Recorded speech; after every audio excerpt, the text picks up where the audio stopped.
Hi, this is Damien from Start 3D Modeling channel, and in this video I will show you how to create such a solid in Plasticity. The aim of this video is not only to create such a solid, but to use this example to show you several operations for creating three-dimensional solids in Plasticity. I will delete the flat geometries that I used to create this part. I simply select all the geometries and press delete to remove them.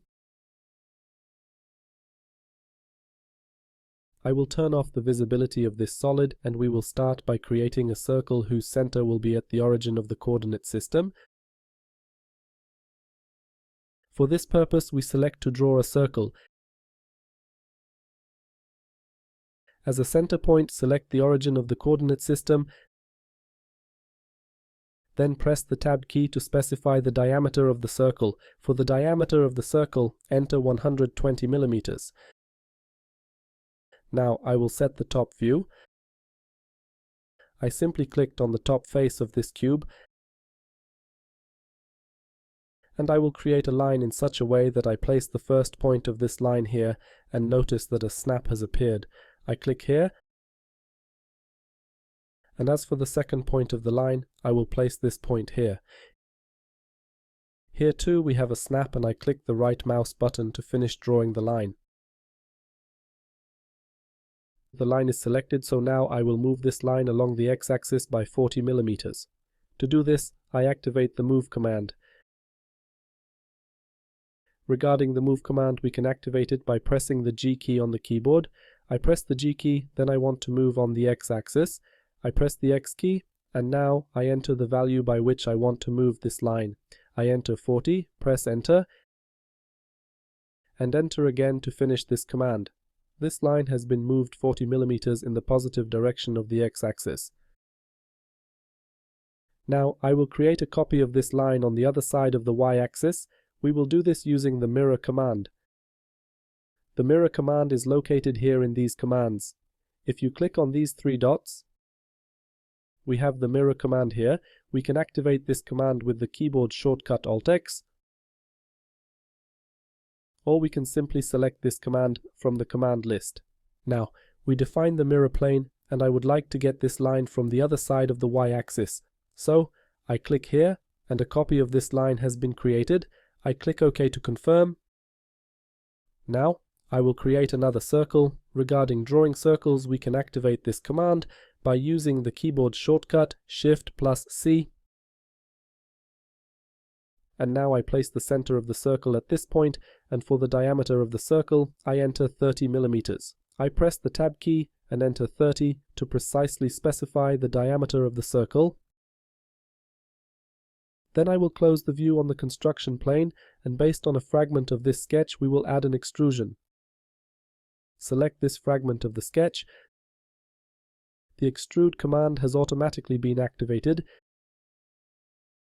and then we will add an extrusion to a height of 10 millimeters. To do this, we press the D key to define the length of the extrusion and enter the extrusion value. I enter 10 and press enter, and then enter again to finish this command. Now, I will turn off the visibility of the flat geometries. I click here on the group of curves to select all the flat geometries, and click on the eye icon next to one of the flat geometries to hide these geometries. We will create another fragment of this solid. We will create a sketch on the side face of this solid. For this purpose, I will switch to face selection. I press the 3 key on the keyboard to activate the face selection mode. I select this face with the left mouse button and press the spacebar to switch to the view of the temporary construction plane. Here, I will start by creating 2 circles. I activate the drawing of a circle using the keyboard shortcut Shift+C. We will create 2 circles whose centers will lie at this point. I click here to define the center of the circle at this point. Then I press the Tab key and enter 20 millimeters for the diameter of the circle and press enter. Next, I will activate the drawing of a circle again. I use the keyboard shortcut Shift+C. I place the center of the circle at this point, and for the diameter of the circle, I enter 40 millimeters. I press the Tab key, enter 40, enter, and we have created 2 circles. Now, I select these 2 circles. We can select these 2 circles with the Shift key here in the outliner, or we can switch to edge selection and select these circles with the Shift key in the working area. Now I activate the move command and I will move these circles up by 90 millimeters. I press the G key to activate the move command and we will move these circles along the Z axis. I press the Z key and enter 90 to define the length of the move. Here I made a mistake, so I delete the entered characters and enter 90 to precisely define the value of the move. I press enter to confirm and enter again to finish this command.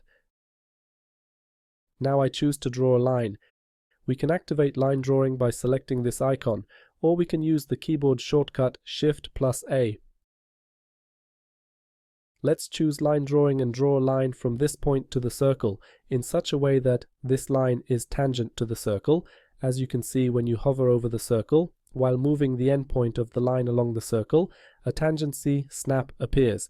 To make the line tangent to the circle, we simply click here. Then I click the right mouse button to finish drawing this line. Now, we will create the same line on the other side. We can simply draw such a line, or we can use the mirror command.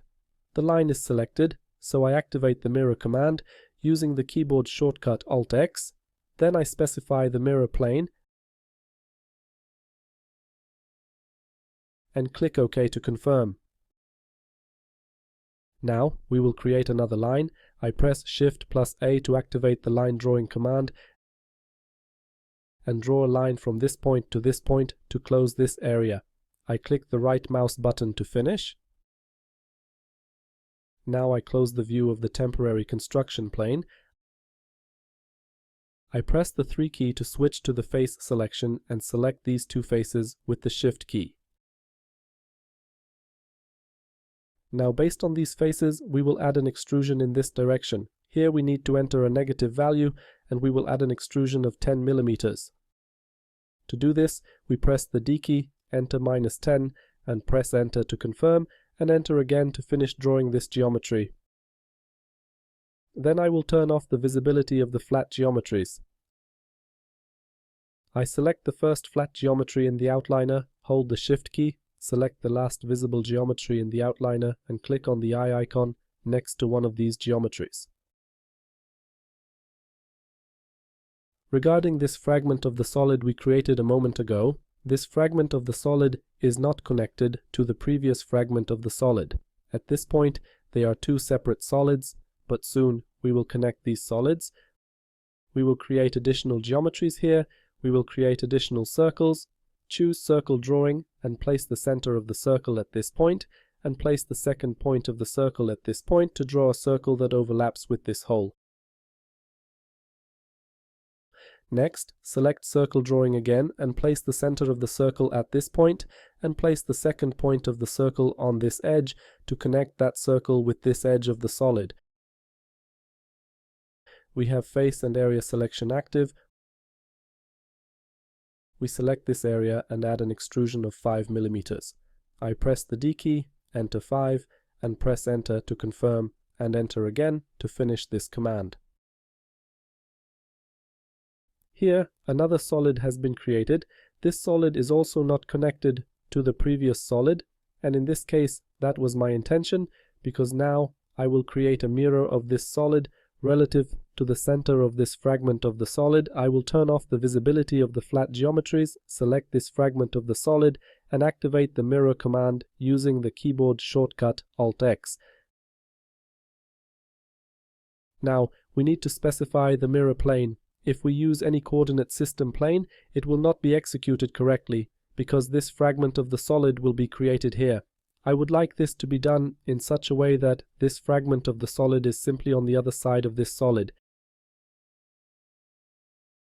To do this, we need to appropriately specify the mirror plane. For this purpose, we press the F key on the keyboard to activate free plane selection for the mirror, and we select 2 points on a plane passing through the center of this solid. We define the first point in such a way that we use the snap. Here we have a center face snap located in the middle of this solid. We can use this snap. As for the second point, an auxiliary line has been activated here. If we click on this line, the mirror will be performed in this way. Here, a mirror plane has been created that passes through this fragment of the solid, and the mirror has been executed in such a way that it is simply on the other side of this fragment of the solid. We click OK to confirm. And OK, we have something like this. These solids are separate solids. Therefore, let's switch to solid selection and select these three solids with the Shift key.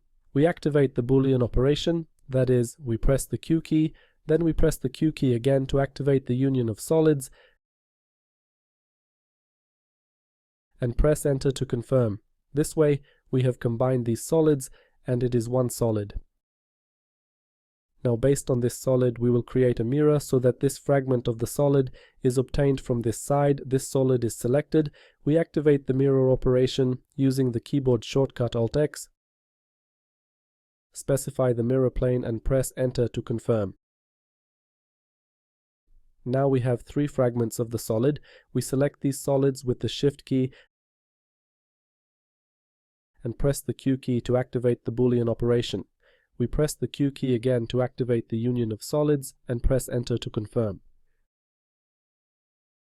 We have something like this. Now I switch to edge selection. I press the 2 key on the keyboard, and with the Shift key, I select these edges to add a fillet here. I will add a fillet with a radius of 10 millimeters, so I press the D key, enter 10, press Enter and Enter again to finish this command. Now, with the Shift key, I select this edge and this edge. Here, I will add another fillet. This time, a fillet with a radius of 5 millimeters. To do this, I press the D key, then 5, hit Enter, and Enter again, and we have something like this. In this solid, we have this fragment of a solid, and we can do this in a very easy way. We choose to draw a circle, and here we draw two circles. The first circle in such a way that we place the center of the circle at this point, and the second point of the circle at this point, to draw a circle that overlaps with this hole. Then select Circle Drawing again, and place the center of the circle here, with a diameter of 40 millimeters. I press the 3 key to switch to the area selection. I select this area, I press D, enter 5, press Enter.